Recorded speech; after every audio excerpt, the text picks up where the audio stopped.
Hello friends, welcome back to my channel. हाजिर हूँ एक नई लव स्टोरी लेकर। तो चलिए वीडियो को स्टार्ट करते हैं। कहानी की शुरुआत में जिन को दिखाया जाता है, जो कि एक मूवी डायरेक्टर होता है और उसकी वाइफ ना बहुत ही ज्यादा फेमस एक्ट्रेस होती है। लेकिन जिन अपनी वाइफ को बिल्कुल भी पसंद नहीं करता था, क्योंकि वो मोटी होती है। लेकिन वो उसके साथ प्यार का दिखावा कर रहा होता है, क्योंकि उसे उसके पैसे चाहिए होते हैं, क्योंकि वो बहुत ही ज्यादा फेमस एक्ट्रेस होती है। ऐसे ही 5 साल बीत जाते हैं। जिनकी एक 5 साल की बेटी भी होती है, लेकिन एक दिन वो अपनी वाइफ को मार देता है और ये उसकी बेटी देख लेती है और रोने लग जाती है। जिसके बाद वो अपनी बेटी को भी मार के दोनों को ही कब्र में दफना देता है और यहाँ पर वो अपनी बेटी के लिए केक लाकर उसका लास्ट बर्थडे सेलिब्रेट कर रहा होता है और उसे बोलता है, इसके बाद तुम कभी मेरे सपनों में ना मत आना। जिसके बाद वो वहाँ से चला जाता है, लेकिन उसकी बेटी जिंदा होती है और वो मिट्टी से बाहर आ जाती है।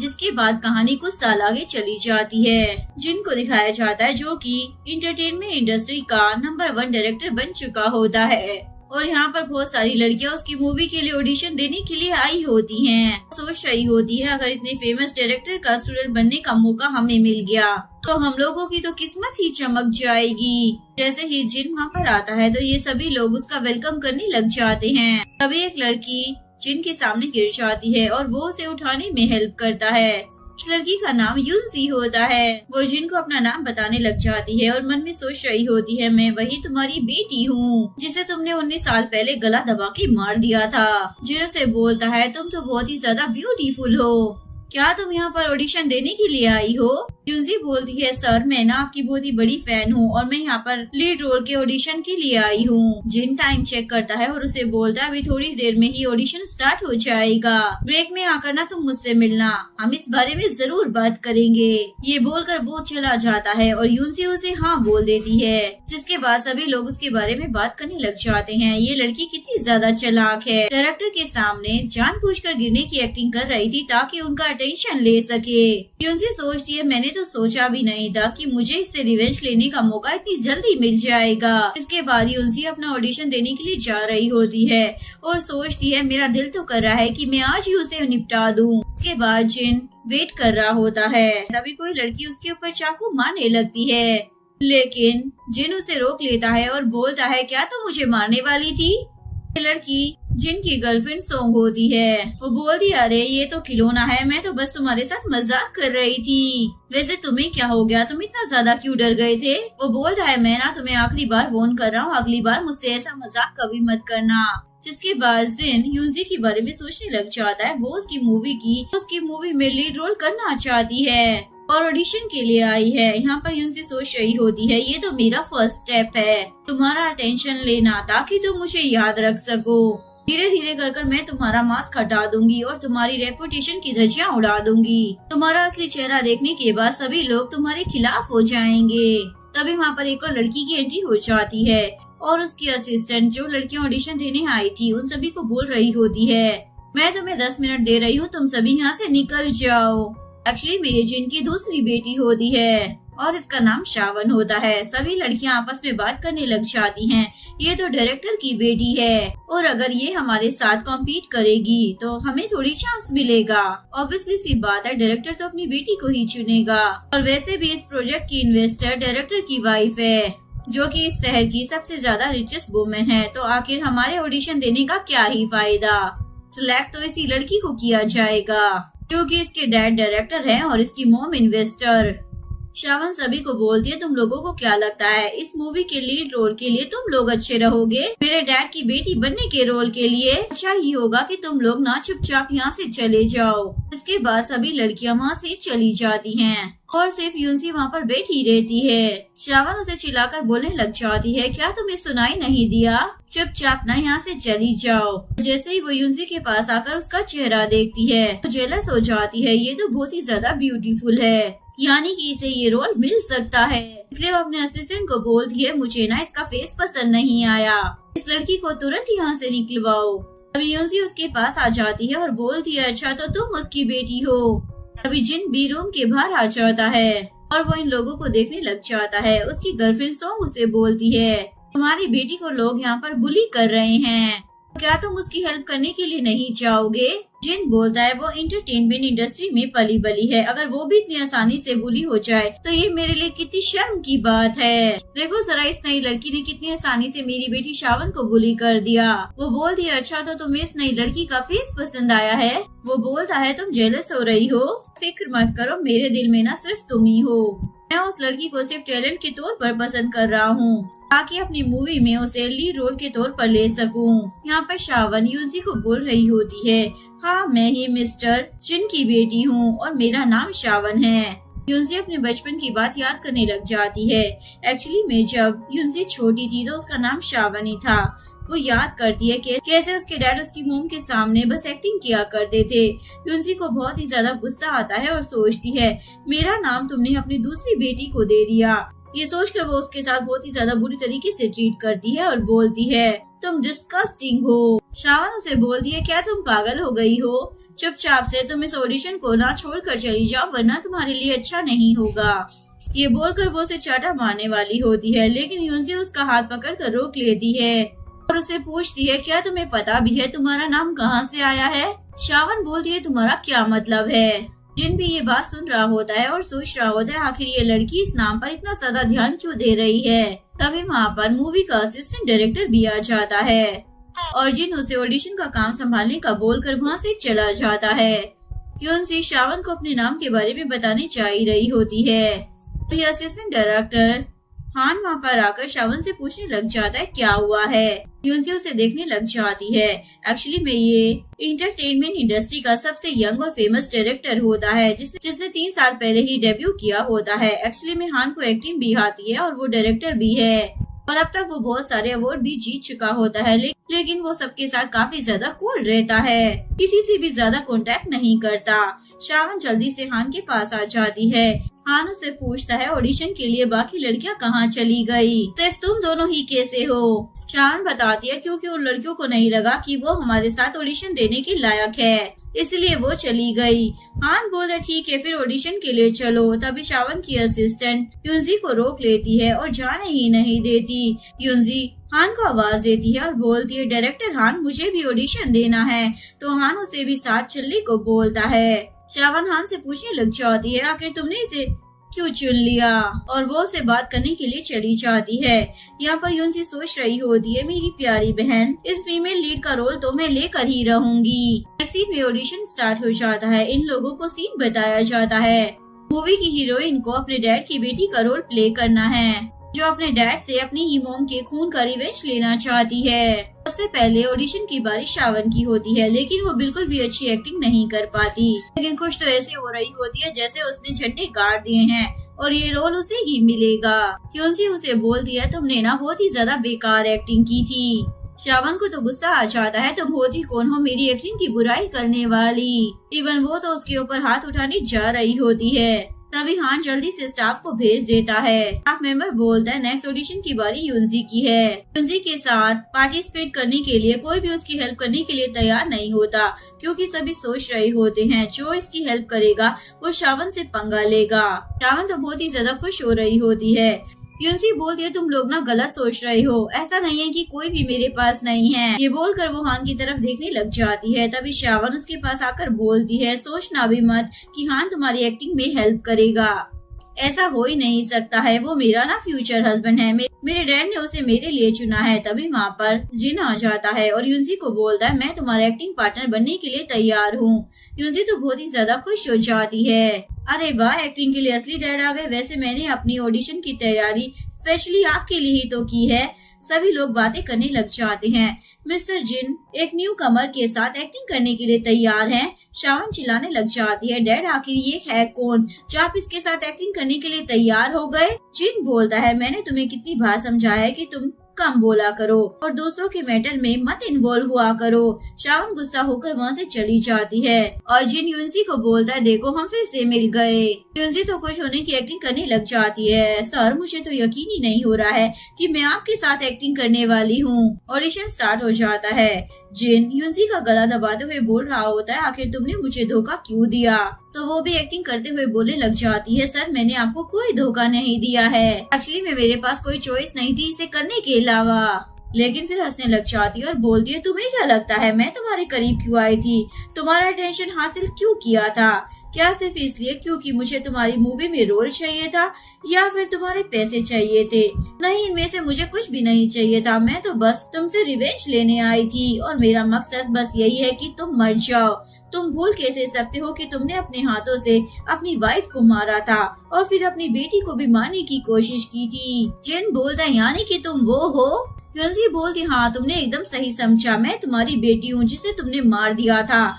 मैं यहाँ पर अपनी मोम का रिवेंज लेने के लिए आई हूँ। ये बोलकर वो उसके ऊपर चाकू से मारने लग जाती है। तभी हान बोलता है, एक्टिंग यहीं पर स्टॉप करो। जिन तो हैरान हो जाता है और सोचने लग जाता है, मुझे तो यकीन ही नहीं आ रहा है इस लड़की की एक्टिंग इतनी ज्यादा अच्छी है। एक पल तो मुझे शक हो गया था, ये एक्टिंग नहीं बल्कि रियल है। ह्योंजी उसे पूछने लग जाती है, सर आप ठीक तो है ना? वो बोलता है, हाँ मैं एकदम ठीक हूँ। और हान को बोलता है, मेरी तबीयत ना थोड़ी ठीक नहीं लग रही है, इसलिए मैं रेस्ट करने के लिए जा रहा हूँ। ह्योंजी जिनको पकड़ कर बोलती है, सर अगर आपकी तबीयत ठीक नहीं है तो आप अपना अच्छे से ख्याल रखना। वो बोलता है, ऑफ कोर्स मैं ख्याल रखूंगा। ये बोलकर वो चला जाता है। जिसके बाद शावन ह्योंजी को एक चाटा लगाती है और बोलती है, तुम्हारी हिम्मत कैसे हुई मेरे डैड के पीछे पड़ने की? ह्योंजी बोलती है, मिस शावन तुम ना मुझे गलत समझ रही हो, मैं तो बस तुम्हारे डैड की ना बहुत ही बड़ी फैन हूँ और कुछ भी नहीं। पर शावन तो उसे वापस से मारने जा रही होती है। हान उसे जल्दी से पकड़कर रोक लेता है और वो ऑडिशन रुकवा कर शावन को वहाँ से लेकर जाने लगता है। शावन ह्योंजी पर चिल्ला रही होती है, मैं तुम्हें छोड़ूंगी नहीं। गोल्ड डिगर कहीं की, तुम्हारी हिम्मत भी कैसे हो गई मेरा रोल छीनने की? लेकिन ह्योंजी को तो उसकी बातों से घंटा फर्क नहीं पड़ रहा था और वो चाकू को देखकर सोच रही होती है, मैं अपने टारगेट के कितने ज्यादा क्लोज थे। नेक्स्ट सीन में शावन अपने असिस्टेंट पर चिल्ला रही होती है, तुम ह्योंजी को ऑडिशन देने से रोक क्यों नहीं पाई? और वो उसे एक ड्रग देने को कहती है जो कि उसने अब्रोड से मंगवाया था। बाहर से एक बंदा इन लोगों को झांक कर देख रहा होता है और वो वीडियो बना लेता है। शावन को पता लग जाता है किसी ने उसे देख लिया है, तो वो अपने असिस्टेंट को उसके पीछे भेजती है। तभी वो बंदा फोन को यहीं छुपाकर यहाँ से भाग जाता है। ह्योंजी फोन उठा लेती है और वो इस वीडियो को रिपोर्टर तक सेंड कर देती है और उन्हें इस वीडियो को लीक करने को कह देती है। तभी इतने में हान आ जाता है और वो ह्योंजी से बोलता है, तुम यहाँ पर क्या कर रही हो? तभी इतने में वहाँ पर जिन आ जाता है और वो ह्योंजी से पूछता है, तुम यहाँ पर क्या कर रही हो? ह्योंजी बोलती है, सर मैं तो बाहर ही जा रही थी। जिसके बाद दोनों बाहर आ जाते हैं। जिन तो उसकी एक्टिंग की तारीफ कर रहा होता है। तभी इतने में यहाँ पर रिपोर्टर्स शावन से सवाल करने के लिए पहुँच जाते हैं। वो लोग उससे पूछते हैं, उसकी वीडियो लीक हो गई है जिसमें वो अपने असिस्टेंट को बुली कर रही है और उससे ड्रग ले रही है। शावन इन लोगों को कोई जवाब नहीं दे पा रही होती। तभी वहाँ पर जिन सब कुछ देख लेता है और सोचता है, आखिर ऐसी वीडियो लीक कैसे हो गई? मुझे तो हमेशा ऐसी प्रॉब्लम के बारे में पहले से ही पता लग जाया करता था। तभी इतने में शावन जैसे ही इसे देखती है तो वो उसके पास आ जाती है और बोलती है, डैड मेरी हेल्प करो इन लोगों से। जिन सोचता है, अरे इसने तो मुझे भी फंसा दिया है, आखिर मैं अब इन लोगों को क्या बोलूंगा? ह्योंजी तो बहुत ही ज्यादा खुश हो रही होती है क्योंकि उसका यही प्लान था जिन की रेपुटेशन को खराब करने का। जिसके बाद वो वहाँ पर एक्टिंग करने लग जाती है और वो सभी रिपोर्टर्स को बोलने लग जाती है, आप लोगों ने जो वीडियो देखा है ना वो एक्टिंग की वीडियो है। मैं शावन अपने असिस्टेंट के साथ एक्टिंग की रिहर्सल कर रही थी। आप लोगों को तो पता ही है ना, आज हम सभी लोग ऑडिशन के लिए आए थे। हम सभी लोग प्राइवेट में अपने असिस्टेंट के साथ एक्टिंग की प्रैक्टिस करते हैं। इसके बाद सभी रिपोर्टर्स को यकीन हो जाता है, यानी कि मिस शावन बस एक्टिंग कर रही थी। जिन बोलता, हाँ आप लोगों ने एकदम सही सुना, मेरी बेटी ना एक्टिंग की प्रैक्टिस कर रही थी। हम एक्ट्रेस को पहले से ही एक्टिंग की प्रैक्टिस करनी होती है ताकि हम सीन को फील कर सके। उसके बाद वो ह्योंजी की तारीफ करने लग जाता है, तुम ना बहुत ही अच्छी प्रोफेशनल एक्टर बनोगी। इसके बाद असिस्टेंट भी आकर सभी लोगों को झूठ बोल देती है, हाँ हम लोग एक्टिंग कर रहे थे। रिपोर्टर्स के जाने के बाद शावन ह्योंजी पर चिल्लाने लग जाती है, तुम्हें दूसरों के मैटर में पढ़ने का बड़ा शौक है ना? आखिर तुम्हें किसने कहा था मेरी हेल्प करने के लिए? ये बोलकर वो ह्योंजी के ऊपर हाथ उठाने वाली होती है, लेकिन जिन उसका हाथ रोक कर बोलता है, क्या इतना ड्रामा काफी नहीं था जो तुम और करने के पीछे पड़ी हो? उसके बाद वो ह्योंजी को बोलता है, आज तुमने जो हमारी हेल्प की है उसके लिए शुक्रिया। बोलती है, सर आपकी हेल्प करना ना मेरे लिए तो खुशनसीबी की बात है। जिन तो बहुत ही ज्यादा खुश हो जाता है, ये लड़की कितनी ज्यादा अच्छी है और इसके लुक्स और एक्टिंग स्किल तो एकदम माशाअल्लाह है। तो अच्छा रहेगा कि शावन की जगह इसे मैं अपनी फीमेल लीड के रोल के लिए लूं और अगर ये मेरी स्टूडेंट बन गई तो मेरी कंपनी को काफी ज्यादा फायदा भी होगा।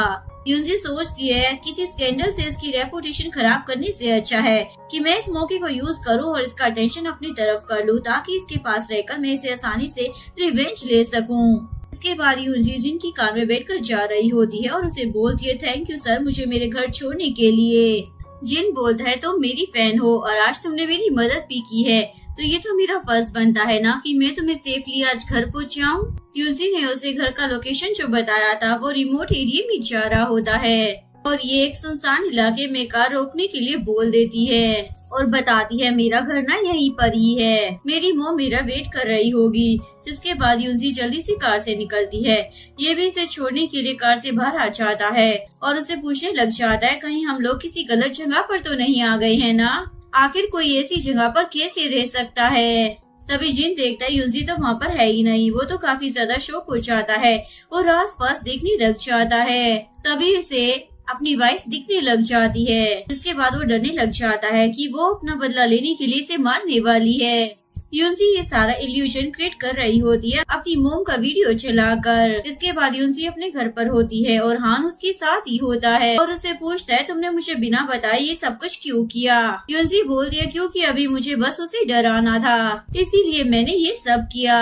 नेक्स्ट सीन में जिन को एम्बुलेंस लेकर जा रही होती है। रिपोर्टर उससे यहाँ पर भी सवाल करने के लिए पहुँच जाते हैं, आप अपनी एक्स वाइफ की कब्र के पास बेहोश कैसे हो गए थे? लेकिन जिन उन लोगों को कोई जवाब नहीं देता और इंटरव्यू कैंसिल कर देता है और सोचता है, आखिर मैं वहाँ पर गया ही क्यों था और मुझे कुछ याद क्यों नहीं आ रहा है। और यहाँ पर यूनजी हान को बता रही होती है, मैंने उसे अपनी मोम का इल्यूजन दिखाया और मैंने उसे भुला दिया कि उस रात मैं भी उसके साथ थी। उसने अपने हाथों से मेरे और मेरी मोम के सारे सपने तोड़े हैं, हमारी जिंदगी बर्बाद की है। उसने मेरी मोम को मारा है। 19 साल से मैं इस दर्द को सहती हुई आ रही हूँ, पर कोई बात नहीं, धीरे धीरे मैं उसके चेहरे के सारे मास्क हटाऊंगी और उसकी रेपुटेशन की धज्जियां उड़ा दूंगी और अपनी मोम को इंसाफ दिला कर रहूंगी। हान उसे बोलता है, मुझे तुम्हें बताना था कि फीमेल लीड का रोल तुम्हें मिल चुका है। यूनजी बोलती है, जिनकी कंपनी को सबसे ज्यादा फायदा उसकी बेटी शावन से हो रहा है।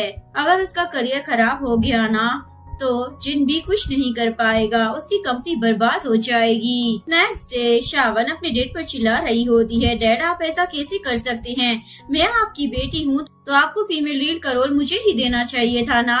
जिन बोलता है, यूनजी की एक्टिंग स्किल और लुक्स तुमसे ज्यादा बेटर रहेंगे इस मूवी की फीमेल लीड के लिए। शावन बोलती है, डैड तो फिर मेरा क्या? अगर फीमेल लीड का रोल वो प्ले करेगी तो मैं क्या करूँगी? जेन बोलता है, सेकंड फीमेल लीड का रोल तुम प्ले कर लेना, वो सिंपल है और तुम्हारे लिए सुटेबल भी रहेगा। शावन ऐसा करने से मना कर देती है, डैड मेरी भी कोई रेपुटेशन है। जेन बोलता है, तुमने मुझे बोला था कि तुम्हें शोबिज़ में आना है, तो मैंने और तुम्हारी मॉम ने तुम्हारे ऊपर कितने पैसे लगाए थे, लेकिन अब तक तुमने क्या किया? तुम्हें तो बिल्कुल भी एक्टिंग नहीं आती है, तुम अभी भी वहीं पर ही अटकी हुई हो। शावन तो रोने लग जाती है। वो बोलता है, देखो तुम्हें ना समझना होगा, ये मूवी ना मेरे लिए बहुत ही ज्यादा इम्पोर्टेंट है क्योंकि इसमें इंटरनेशनल कंपटीशन है, तो अच्छा ये होगा कि तुम मूवी को कंप्लीट हो जाने दो और मेरे लिए कोई मुसीबत खड़ी मत करना। ये बोलकर वो वहाँ से चला जाता है। शावन सोचती है, मैं ऐसा नहीं होने दे सकती, अगर इस बार मुझसे ये रोल छीन किया ना तो आगे भी डैड सिर्फ उसे ही लेंगे और मुझे नहीं लेंगे। इसके बाद शावन जैसे ही ओपनिंग सेरेमनी में पहुंचती है तो सभी रिपोर्टर उससे सवाल करने लग जाते हैं, आपके डैड की न्यू मूवी में आपको लीड रोल क्यों नहीं मिला?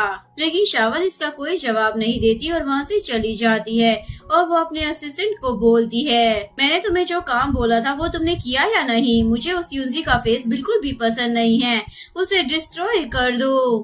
असिस्टेंट बोलती है, आप ना फिक्र मत करो, मैंने गार्ड्स को भेज दिया है। शावन तो बहुत ही ज्यादा खुश हो जाती है कि अब मैं भी देखती हूँ बिना उसके फेस के वो मुझे लीड रोल के लिए कैसे कॉम्पिटिट करेगी। इसके बाद यूनसी अपने असिस्टेंट के साथ यहाँ पर पहुंचने ही वाली होती है और वो सोच रही होती है, मैं इस लीड रोल के साथ इस इंटरटेनमेंट इंडस्ट्री में अपना फर्स्ट स्टेप ले रही हूँ और अपनी मॉम को बोल रही होती है, मेरा भी सपना है कि मैं भी आपकी तरह बेस्ट एक्ट्रेस बनूं। तभी यहाँ पर कुछ गुंडे आ जाते हैं और वो लोग यूनसी को घेर लेते हैं। इधर ओपनिंग सेरेमनी के लिए पूरी टीम पहुँच जाती है और रिपोर्टर्स इन लोगों का फोटो लेने के लिए वेट कर रहे होते हैं। अभी तक यूनसी यहाँ पर क्यों नहीं पहुँची, जबकि वो तो इस पिक्चर में हीरोइन है, उसे तो पहले आना चाहिए था। श्रावण सोच रही होती है अब तो डेड को भी गुस्सा आ रहा होगा ना, क्योंकि वो यहाँ पर आई नहीं। तभी वहाँ पर यूनसी पहुँच जाती है। सभी रिपोर्टर्स उसकी ऐसी हालत देखकर जल्दी से उसके पास जाते हैं। श्रावण भी यूनसी को देखकर शॉक हो जाती है। फ्लैशबैक में दिखाया जाता है यूनसी के असिस्टेंट ने उन सारे गुंडों को बहुत ही अच्छे से धो दिया था और बहुत ही ज्यादा खुश हो रही होती है। लकीली मुझे मार्शल आते हैं, तभी तो बॉस मैंने आपको बचा लिया, लेकिन हम लोग तो काफी ज्यादा लेट हो गए हैं ना, और हमें डांट पड़ेगी। तभी यूनसी के दिमाग में एक आइडिया आता है और वो अपने कपड़े फाड़ने लग जाती है और मेकअप से अपना ये सारा हाल कर लेती है और फिर अपने असिस्टेंट से बोलती है, सोचो जब गुंडों ने मुझे लूट लिया और मुझे हरास करने की कोशिश की तो आखिर वो लोग मुझे कैसे डांट सकते हैं। रिपोर्टर भी मुझे कुछ बोल नहीं पाएंगे। और ऐसा ही होता है। यहाँ पर रिपोर्टर्स उल्टा यूनसी की तारीफ करने लग जाते हैं। गुंडों ने आप पर अटैक किया, लेकिन फिर भी आपने अपने असिस्टेंट के साथ बिना डरे उन गुंडों का सामना किया और आने वाले लोगों के लिए एक नया एग्जाम्पल सेट किया है। यूनसी श्रावण को देखकर बोल रही होती है, तुम्हें क्या लगा था कि तुम मेरी रेपुटेशन को खराब कर दोगी, लेकिन तुम मेरा ना कुछ भी नहीं बिगाड़ सकती। उल्टा मेरा नाम अब और भी ज्यादा वायरल हो जाएगा और मैं और भी ज्यादा फेमस हो जाऊंगी। श्रावण को तो उस पर बहुत ही ज्यादा गुस्सा आ रहा होता है और हानि से देखकर बहुत ही ज्यादा खुश हो रहा होता है। हमेशा की तरह ये लड़की अभी भी चमक रही है। जिन भी यूनसी से बहुत ही ज्यादा खुश हो जाता है। ये लड़की तो काफी ज्यादा इंटरेस्टिंग है। नेक्स्ट सीन में हान यूनसी को मेडिसिन लगा रहा होता है और उसे बोलता है, मुझे तुमने इस बारे में पहले क्यों नहीं बताया? मैंने तो तुम्हारे साथ असिस्टेंट को रखा है ना, ताकि वो तुम्हारे लिए फाइट कर सके। यूनसी बोलती है, मैं जानती हूँ तुमने असिस्टेंट को मुझे प्रोटेक्ट करने के लिए रखा है, पर देखो जरा मैंने सारी चीजों को कितने अच्छे से हैंडल कर लिया और अब तो मैं ट्रेनिंग पर भी आ गई हूँ। मेरी बहन को लगा था कि वो मुझे फंसा देगी, लेकिन वो मेरा कुछ भी बिगाड़ नहीं पाई। उल्टा आज के बाद सभी लोग मेरा ही नाम याद रखेंगे और मेरे नाम में मेरी मोम का सरनेम आता है। तब मेरी मोम को इतनी जल्दी भूल गए। 19 साल पहले जिसने मेरी मोम को मारा वो भी मेरी मोम और मुझे भूल गया, पर कोई बात नहीं। मैं उस जिन और इस पूरी इंटरटेनमेंट इंडस्ट्री को याद दिलाकर रहूंगी कि मेरी मोम कौन थी। हान उसकी बातें सुनकर सोच रहा होता है, तुम चाहे जो मर्जी डिसीजन लो, मैं सब में तुम्हें सपोर्ट ही करूँगा। फ्लैशबैक में दिखाया जाता है उस दिन यूनसी मिट्टी से निकलने के बाद डायरेक्ट अपनी मोम की फ्रेंड के घर पहुंचती है और उन्हें बताती है, आंटी मेरी मोम मर गई है और मेरे डैड ने मेरी मोम को मारा है। ये बोलने के बाद वो बेहोश हो जाती है और हान तो ये देखता ही रह जाता है। हान ने उस दिन यूनसी को सबसे पहली बार देखा था। इसके बाद यूनसी उसके साथ उसके ही घर पर रहने लग गई थी और वो अपनी मोम को याद कर रोया करती थी। एक दिन यूनसी को बाहर से कुछ आवाज आती है। वो देखती है कुछ लड़के हान को बुली कर रहे हैं। वो लोग एक्चुअली में उसकी चीज छीन रहे होते हैं, तो यूनसी उन सभी से फाइट करती है और हान को उसकी चीज वापस लौटा देती है और उसे सिखाती है, अगर हमें कोई चीज चाहिए होती है ना तो उसके लिए फाइट करना पड़ता है। हान उससे पूछता है, तो तुम क्या चाहती हो? वो बताती है, मैं ना अपनी मोम की तरह एक एक्टर बनना चाहती हूँ। और उससे पूछती है, तुम क्या बनना चाहते हो? वो बताता है, मैं ना एक डायरेक्टर बनूंगा। अगर तुम एक्टर बनोगी तो मैं डायरेक्टर ही बनूंगा ना, ताकि मैं हमेशा तुम्हारे साथ रहकर तुम्हें सपोर्ट कर सकूं। लेकिन एक दिन हान को एक फैमिली अडॉप्ट कर लेती है और हान यहाँ से जा रहा होता है। लेकिन जाने से पहले वो यूनसी से डील करता है, तुम भूलना मत, तुम एक एक्टर बनोगी और मैं एक डायरेक्टर बनूंगा और बड़े होने के बाद हम साथ मिलकर बुरे लोगों से फाइट करेंगे। प्रेजेंट में हान को अपना किया हुआ प्रॉमिस अभी भी याद होता है और सोचता है वो पूरी जिंदगी भर यूनसी का ख्याल रखेगा। नेक्स्ट डे शूटिंग स्टार्ट हो जाती है और यहाँ पर श्रावण को यूनसी को स्लैप मारकर एक्टिंग करनी होती है, लेकिन ये तो यूनसी से अपना बदला ले रही होती है। वो उसे चाटा मारने के बाद बोलती है, मैं तो लाइंस भूल ही गई हूँ। इस तरीके से वो उसे 2-3 बार चाटे मारकर एक्टिंग ठीक से नहीं करती और हान से बोलती है, मैं वापस से रिपीट करना चाहती हूँ, मुझे नहीं लगता कि ये स्लैप ठीक था। यूनसी को तो बहुत ही ज्यादा गुस्सा आ जाता है और बोलती है, अब तुम दिखाई रही हो कि तुम्हें कितनी ज्यादा बकवास एक्टिंग आती है। शूटिंग वापस से स्टार्ट हो जाती है। श्रावण यूनसी को चाटा लगा रही होती है। यूनसी अब और बर्दाश्त नहीं करती और उसे रिटर्न में एक चाटा मारकर नीचे गिरा देती है। सभी लोग तो ये देखते ही रह जाते हैं। यूनसी उसे बोलती है, मैंने तुम्हारा बहुत सह लिया। फिर हान को बोलती है, ये सीन बहुत ही ज्यादा अच्छा था ना? हान बोल रहे, ये सीन बहुत ही अच्छा था, हम इसे यहीं पर कट कर रहे हैं। श्रावण यूनसी को बोलती है, तुम अपने आप को समझती क्या हो? तुम्हारी हिम्मत भी कैसे हुई मुझे मारने की? और वो वापस से उसे चाटा मारने वाली होती है, लेकिन हान उसका हाथ पकड़कर उसे रोक लेता है। श्रावण बोलती है, तुम मुझे क्यों रोक रहे हो? इसने बिना परमिशन के स्क्रिप्ट चेंज की है, आखिर ऐसा कैसे कर सकती है ये?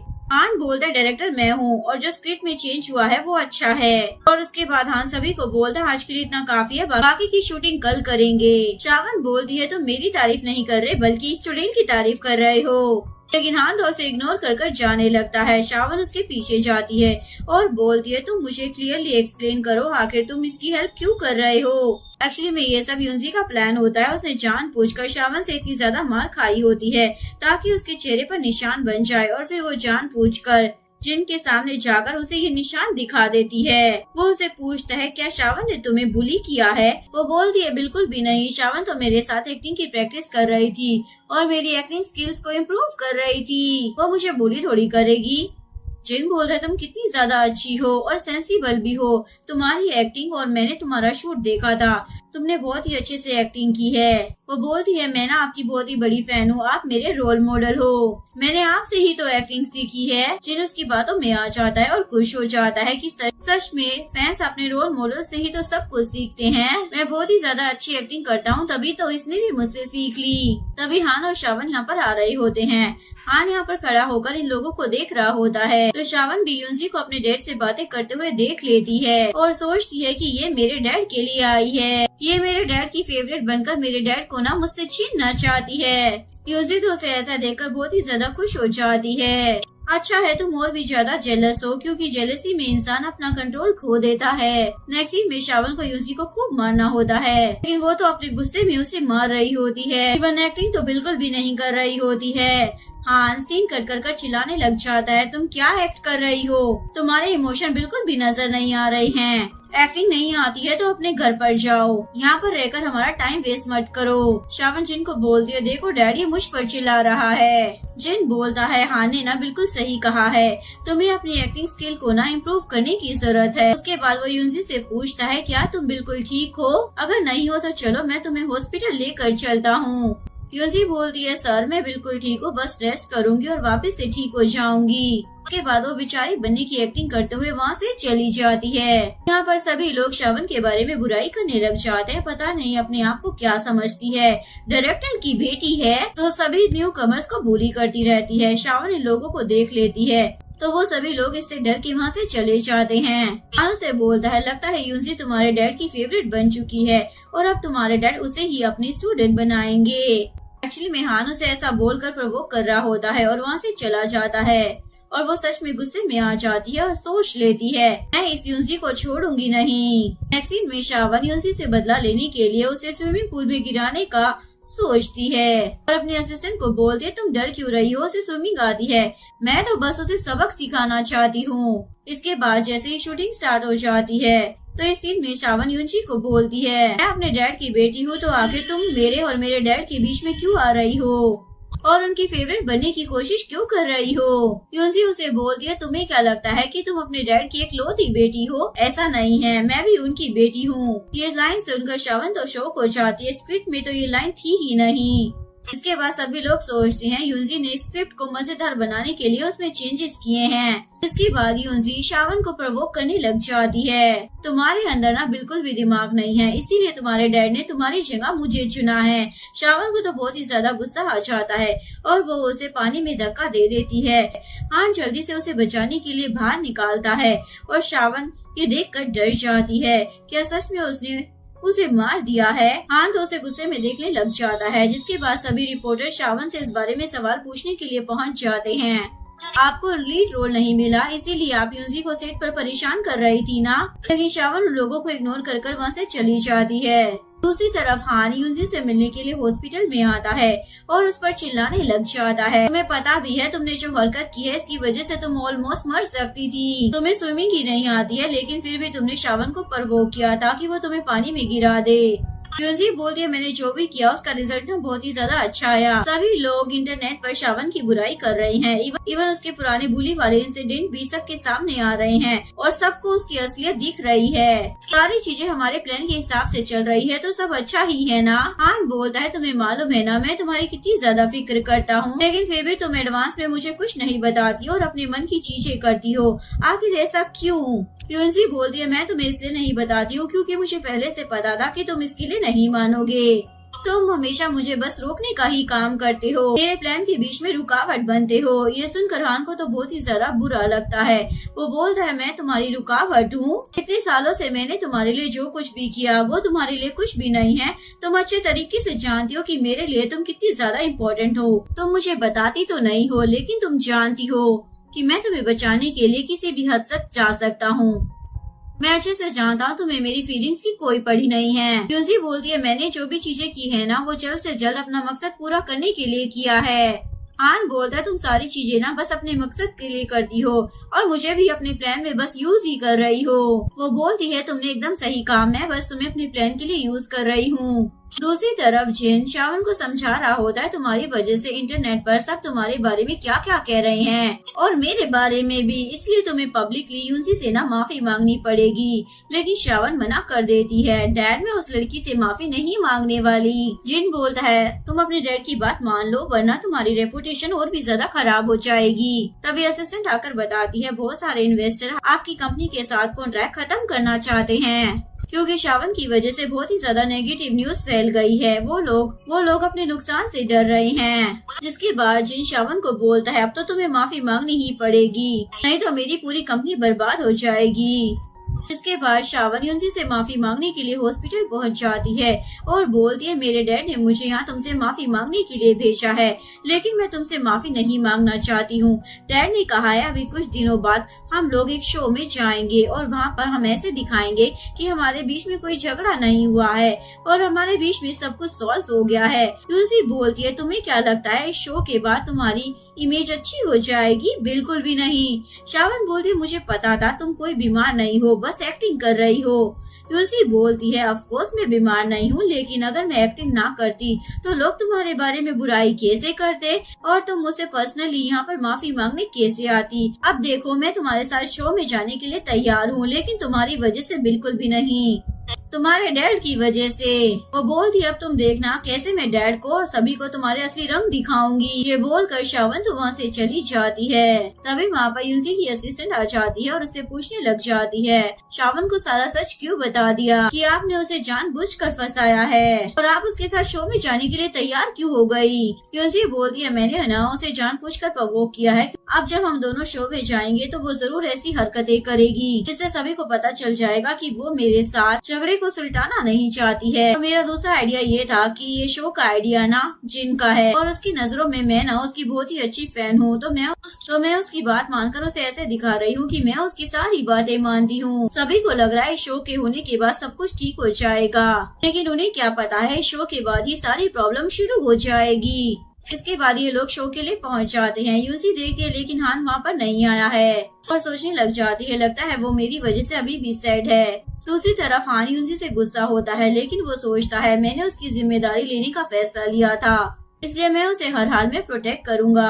इधर जिन सभी को बताने लग जाता है यूजी और शावन के बीच में तो बहुत ही अच्छा रिलेशन है। इन दोनों के बीच में जो झगड़े के रूमर फैले थे वो फेक थे और वो शावन से पूछता है मैं सच बोल रहा हूँ ना, लेकिन यूजी ने तो उसे पहले से ही प्रवोक कर रखा होता है। पर शावन यहाँ बड़ी चालाकी से अच्छे से बात करती है और बोलती है डैड ने बिल्कुल सही कहा है, मेरे और यूजी के बीच में कोई झगड़ा नहीं है, बल्कि हम लोग तो बेस्ट फ्रेंड है। यूजी बोलती हाँ हम दोनों तो बहनों की तरह है, आखिर ये मुझे पानी में क्यों धक्का देगी। शावन सभी को बोलती है मैंने कभी किसी को बुली नहीं किया है, तो आखिर मैं अपनी सिस्टर को कैसे बुली कर सकती हूँ। तभी शो में एक लड़की आ जाती है और वो सभी के सामने शावन की पोल खोलने लग जाती है, क्योंकि वो उसे पहले बुली कर चुकी थी और उसके फेस की ये हालत कर दी थी ताकि वो कभी एक्टिंग फील्ड में ही ना आ पाए। यूजी तो बहुत ही ज्यादा खुश हो जाती है। इन लोगों ने क्या सोचा था कि प्रॉब्लम खत्म हो गई है, बल्कि अब तो प्रॉब्लम और भी ज्यादा बढ़ गई है। शावन जल्दी से सभी को समझाने लग जाती है ये लड़की ना सब झूठ बोल रही है, मैंने इसके साथ ऐसा कुछ भी नहीं किया है। वो लड़की सभी को प्रूव करने लग जाती है कि उसने एक भी बार झूठ नहीं बोली है। शावन तो बहुत ही ज्यादा गुस्सा हो जाती है और उसे चाटा लगा देती है। यूजी जल्दी से उस लड़की को उठा लेती है और शावन से बोलती है तुम कैसी हो, क्या तुम भूल गई हो लाइव स्ट्रीमिंग चल रहा है। शावन की ये असलियत देखने के बाद सभी पब्लिक उसके खिलाफ हो जाते हैं और उस पर चिल्लाने लग जाते हैं तुम जैसी लड़की एक एक्टर बनना डिजर्व ही नहीं करती है। शावन को बहुत ज्यादा गुस्सा आता है और वो सभी को बोलती है तुम जैसे गरीब लोगों की हिम्मत भी कैसे हुई मेरे बारे में ये सब बोलने की। इधर हान को इन्वेस्टर के कॉल आने लग जाते हैं। वो सभी उसके साथ सारे कॉन्ट्रैक्ट खत्म कर रहे हैं क्योंकि तुम्हारी बेटी ने लाइव स्ट्रीमिंग में बहुत ज्यादा बोल दिया है, जिसकी वजह से तुम्हारी कंपनी की इमेज खराब हो गई है। जिन सभी इन्वेस्टर को समझाने की कोशिश करता है, लेकिन वो लोग उसकी कोई बात नहीं मानते और कॉल कट कर देते हैं।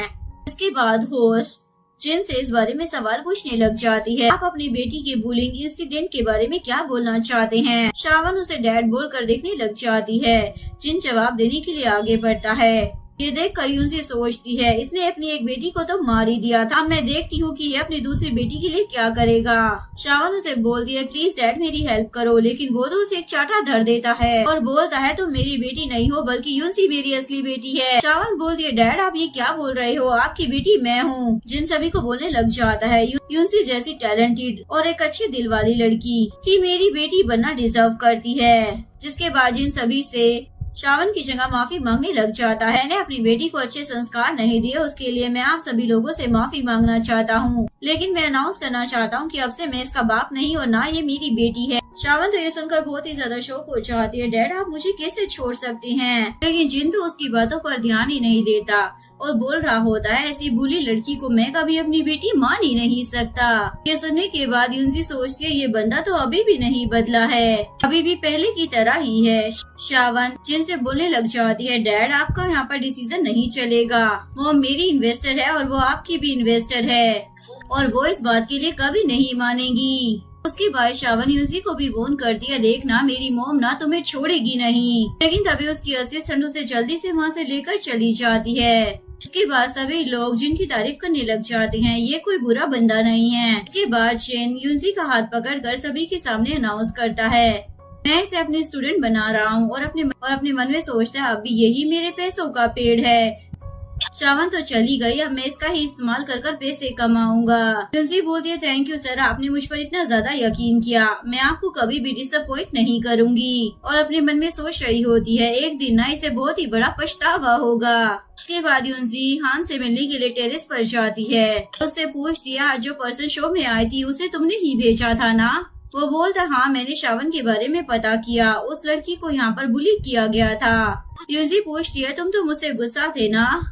हान बोलता है, तुम तो जानती हो मैं चाहे तुमसे जितना मर्जी गुस्सा हो जाऊं पर कभी तुम्हें इग्नोर नहीं कर सकता। यूनसी तो बहुत ही ज्यादा खुश हो जाती है और तुरंत ही हान को किस कर लेती है। हान उसे बोलता है, ठीक है मैंने तुम्हें माफ कर दिया है। यूनसी तो हंसने लग जाती है। हान उसे बोलता है, तुम ना हमेशा यही वाली ट्रिक यूज करती हो। यूनसी बोलती है, तुम भी तो हमेशा मेरी इसी ट्रिक में फंस जाते हो। हान बोलता है, देखो मैं चाहता हूँ कि अब तुम मुझसे प्रॉमिस करो, तुम कुछ भी करोगी तो पहले ही तुम मुझे बता दोगी ताकि मैं तुम्हारे लिए ऐसे फिक्र ना करूं। यूनसी बोलते, ठीक है अब से मैं तुमसे प्रॉमिस करती हूँ कि मैं तुम्हें सब कुछ बता दूंगी, लेकिन मैं तुम्हें हमेशा इसलिए नहीं बताती क्योंकि मुझे मालूम है तुम हर बार मुझे प्रोटेक्ट करोगे। हान बोलता, कांग्रेचुलेशन तुम्हारा पहला गोल कंप्लीट हो चुका है। यूनसी बोलते, तुम्हारा बहुत ही शुक्रिया, अब तक तुमने मेरी बहुत ही ज्यादा हेल्प की है। और उसे हक कर बोलती है, हमने एक सपोर्टिंग कैरेक्टर को तो रास्ते से हटा दिया है, अब दूसरे सपोर्टिंग कैरेक्टर का इंतजार है।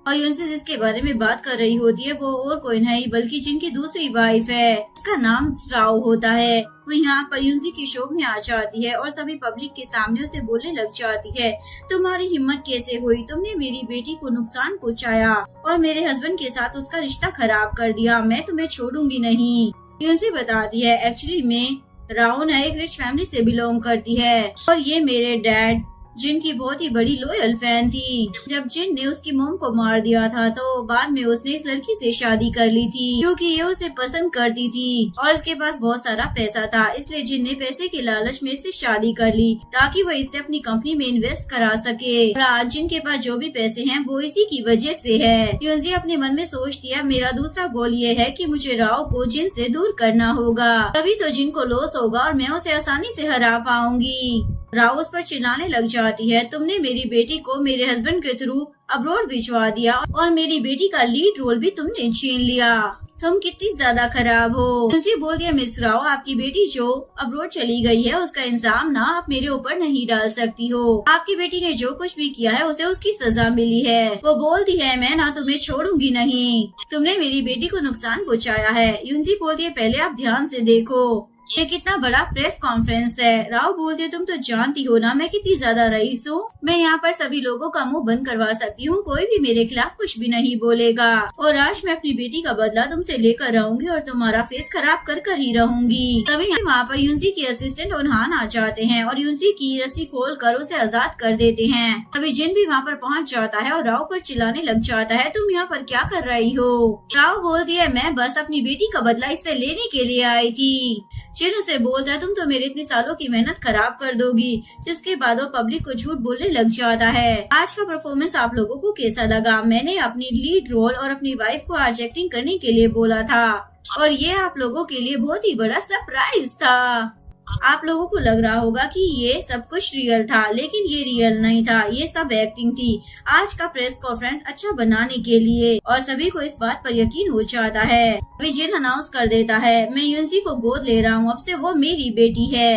राव से बोलती है, ये तुम क्या बकवास कर रहे हो? तुम इसे हमारी बेटी कैसे बना सकते हो? जिन बोलता है, तुम ना चुप बैठो, तुम जो प्रॉब्लम क्रिएट कर रही हो ना उसे मैं ठीक कर रहा हूँ और अगर तुमने और कुछ बोला ना तो मुझे इससे भी बड़ी अनाउंसमेंट करनी पड़ेगी। जिसके बाद यूनसी हान को बोलने लग जाती है, आपने इतनी बड़ी चीज अनाउंस की है तो मैं भी सभी को एक गुड न्यूज बताना चाहती हूँ। जिसके बाद यूनसी जिन को बोलने लग जाती है, डैड क्या मैं आपको याद हूँ? मैं आपकी वही बेटी हूँ जिसे आपने 19 साल पहले मार दिया था। जिन तो बहुत ही ज्यादा डरने लग जाता है।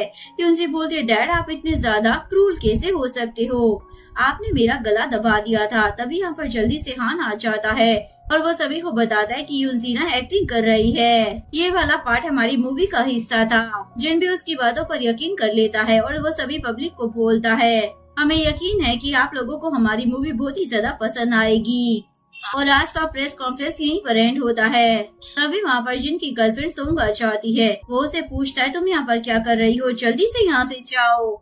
लेकिन सोंग उसकी वाइफ को बता देती है, तेरे पति का ना मेरे साथ अफेयर चल रहा है, इवन ये तो मुझसे शादी भी करने वाला है। लेकिन जिन अपनी वाइफ को बोलता है, मेरा इस लड़की के साथ कोई नाता नहीं है, ये सब ना झूठ बोल रही है। सोंग उसकी वाइफ को प्रूव करने की कोशिश करती है, सच में तुम्हारे पति का मेरे साथ चक्कर चल रहा है।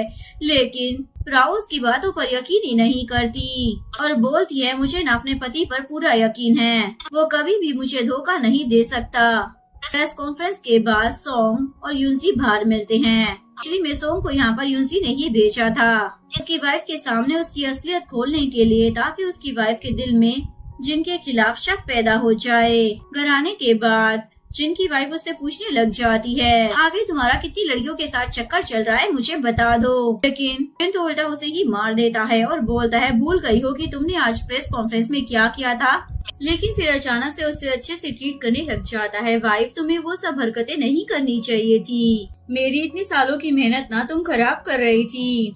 राव उसकी बातों में आ जाती है और बोलती है, ठीक है मैं अगली बार से ऐसी गलती नहीं करूंगी। इसके बाद यूनसी राव को मैसेज करती है और उसे बोलती है, क्या तुम अपने हस्बैंड के असली रंग देखना चाहती हो तो कल तुम मुझसे मिलने के लिए आओ।